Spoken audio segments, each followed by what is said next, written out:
Našu dnešnú hostku sme v relácii Biznis privítali už pred 5 rokmi.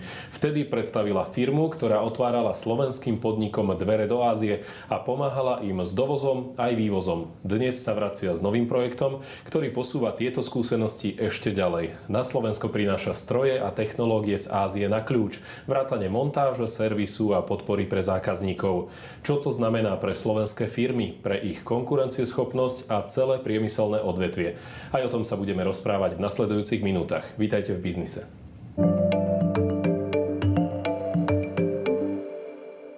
Mojím dnešným hostom je Michaela Kráľovičová, konateľka spoločnosti Solidrock. Pekný deň, vítajte u nás.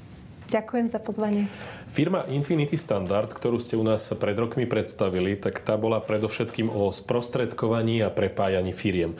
A čo vás motivovalo potom posunúť sa ďalej a založiť teda súčasnú firmu Solidrock, ktorá viac menej zabezpečuje distribúciu strojov a technológií z Ázie? Čo vás k tomu viedlo? Čo bol ten krok alebo ten rozhodujúci moment, keď ste si povedali, že idem do toho? Všetko to zišlo z toho, že som pôsobila niekoľko rokov v Ázii a už prvá spoločnosť Infinity Standard nadväzuje na obchodné kontakty a vzťahy, ktoré tam máme vybudované. Najskôr sme vlastne riešili stroje, technológie, tovary a výrobné vstupy, ale bolo to také ako keby asistovaný dovoz. Čiže zákazník povedal, čo chce, my sme to zabezpečili a už to následné si riešili zákazníci sami. Lenže vnímame, že je poslednú dobu veľký dopyt po strojoch a technológiách. Zákazníci sa na to pýtajú, ale majú taký prirodzený rešpekt pred tým, že ako to udržiavať, servisovať a aj celkovo tie normy a certifikácie. Čiže chceli sme ísť o krok ďalej a priniesť pridanú hodnotu v rámci toho, čomu rozumieme. To znamená, že máme kontakty a vieme realizovať celý ten obchod a chceme prinášať slovenským firmám stroje a technológie z Ázie tak, aby nemuseli riešiť, že sú z Ázie. Čiže v podstate si kúpia stroj z Číny alebo z Japonska bez toho, aby vnímali kultúrne rozdiely a nejaké problémy s certifikáciami a majú servis, na aký sú zvyknutí aj od lokálnych partnerov tu. Áno, v súčasnosti čoraz viac slovenských firiem hľadá tie spôsoby, ako čo najviac zefektívniť tú svoju výrobu. Aké výhody prináša dovoz strojov a vôbec technológií z Ázie? Hlavnou výhodou sú cenové úspory. Nové stroje z Ázie s rovnakými alebo porovnateľnými technickými parametrami, aké majú európske alebo americké stroje, sú na nejakých 30 až 70% hodnoty tých strojov. To znamená, že tá cenová úspora je veľká a taktiež dodávateľia v Ázii majú extrémnu flexibilitu. To znamená, že nepredávajú jeden stroj, ktorý má všetkým urobiť, čo si oni povedia, ale reálne sú ochotní prispôsobiť tie stroje konkrétne na požiadavky zákazníkov a až do takej miery, že sa s nimi dá pracovať už aj keď ten stroj je už na mieste tu a treba tam niečo dopracovať. Čiže oni sa veľmi snažia a nie je to také, že takto sa to robilo 20 rokov, takto bude, ako sa niekedy napríklad stretávame s tým, že zákazníci prídu a majú nejakú ponuku od nemeckej firmy a nevedia čo s tým, pretože im to úplne nesedí. Pozrieme sa bližšie na ten váš biznis. Aké typy strojov a technológií teda dodávate? Dodávame potravinárske stroje, poľnohospodárske zariadenia, taktiež napríklad zariadenia pre logistické parky, či sú to nejaké dopravníky, alebo potom rozličné plničky, etiketovačky, taktiež aj nejaké medicínske zariadenia. Čiže ten diapazón riešení je dosť pestrý a v podstate my vždycky hľadáme riešenie konkrétne pre zákazníka. To znamená, že nepredstavujeme si to tak, že máme nejaké bagre a traktory jednoduché, ktoré sú tu na každom kroku a ideme ich ponúkať ako trhové riešenie univerzálne. Skôr je to o tom, že robíme s výrobnými a spracovateľskými firmami, ktoré majú konkrétnu potrebu a potrebujú nejakú výrobnú linku alebo linku na spracovanie pneumatík, prípadne na nejaké ekologické riešenia a my im to vyskladáme na mieru. Ako potom vyzerá váš typický zákazník? Dá sa to nejak charakterizovať? Typický zákazník je výrobná alebo spracovateľská spoločnosť, štandardne slovenská, ktorá má možnosť rozhodnúť o tom, čo nakupuje, pretože máme tu aj nadnárodné spoločnosti, kde je centrálny nákup a tam je to diktované zo zahraničia. A taký klasický klient je buď nejaká výrobná spoločnosť menšia alebo stredná, ktorá zatiaľ všetko robí, dajme tomu manuálne, alebo poloautomaticky a potrebuje kvôli zvýšenému dopytu automatizovať výrobu a hľadať tie prvé riešenia. Ale potom máme aj klientov, ktorí už dlhodobo majú v prevádzke stroje a potrebujú sa dovybavovať novými strojmi a pozerajú na tie ceny, ktoré dostávajú od potenciálnych partnerov a zdá sa im to privysoké a hľadajú iné riešenia. Ako prebieha vôbec ten proces dovozu a implementácie tých technológií? Sú tam prípadne nejaké bariéry, nejaké administratívne prekážky? Celý ten proces prebieha tak, že my v prvom rade potrebujeme od zákazníka definovať, že čo potrebuje. To znamená, zákazník musí vedieť, ideme vyrábať toto, potrebujeme tam takúto spracovateľskú kapacitu a my už potom následne komunikujeme s výrobcami. Robíme iba s overenými výrobcami, žiadni sprostredkovateľia typu Alibaba a podobne. A vlastne všetci výrobcovia, od ktorých dostanú klienti ponuky, sú overené firmy a majú aj všetky certifikáty na náš trh. Prípadne, ak nejaký certifikát chýba, tak ho vieme v rámci procesu s našimi partnermi pripraviť. Taktiež riešime aj bezpečnosť strojov, čiže aj vlastne tie bezpečnostné prvky sa vychytávajú ešte predtým, ako je to exportované. A ďalšia vec je, že máme aj náš tím technický v Číne, ktorý kontroluje tie stroje a nastavuje ich priamo ešte pred exportom. A nemusí to byť teda len Čína, len teraz som si spomenula na jeden príklad z Číny. Čiže máme vychytané tieto veci, ale áno, samozrejme, normálne sú tam administratívne bariéry, sú tam certifikačné bariéry a aj vnímanie kvality v Ázii je veľmi odlišné od toho, ako to vnímame my tu.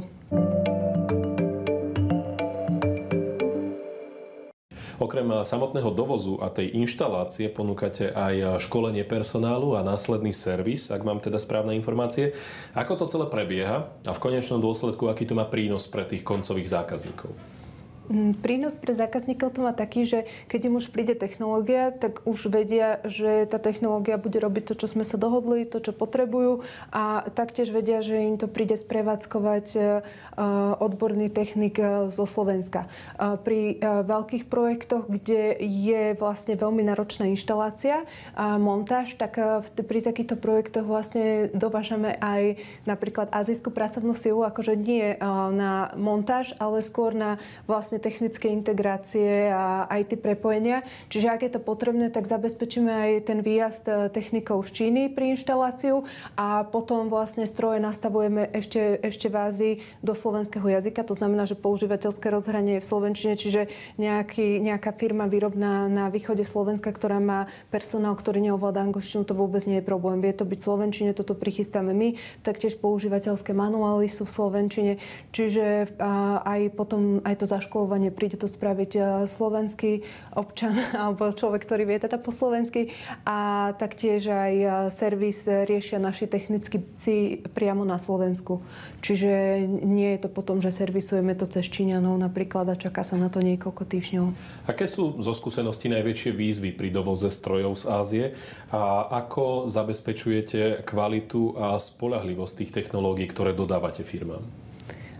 Najväčšie výzvy pri obchodovaní s Áziou je celkovo vnímanie váhy, certifikácie a kvality, pretože v Ázii partneri nemajú problém mnohokrát poslať falošné certifikáty, respektíve certifikáty iných firiem alebo certifikáty, ktoré sú na úplne iný produkt. Čiže na toto my máme prísne checklisty a robíme len s firmami, ktoré majú všetko v poriadku. Taktiež ďalšia vec, ktorá je veľmi dôležitá pri obchodovaní s azijskými dodávateľmi je riešiť to priamo tam. Všetky chyby sa snažíme vychytať ešte predtým, čiže pracujeme s bezpečnostnými technikmi, ktorí zadávajú vlastne informácie do výroby výrobcom ešte počas toho výrobného cyklu. A keď už je to vyrobené, tak to príde skontrolovať náš technik priamo v Číne a už to kontroluje na to, čo sa malo vyrobiť. Čiže či všetko zodpovedá, či napríklad tesniace prvky sú vodeodolné podľa predpisov, či je kabeláž zapojená tak, ako má byť. Čiže nie je to, že sa niekto príde pozrieť na stroj a povie, že OK, vyzerá to dobre.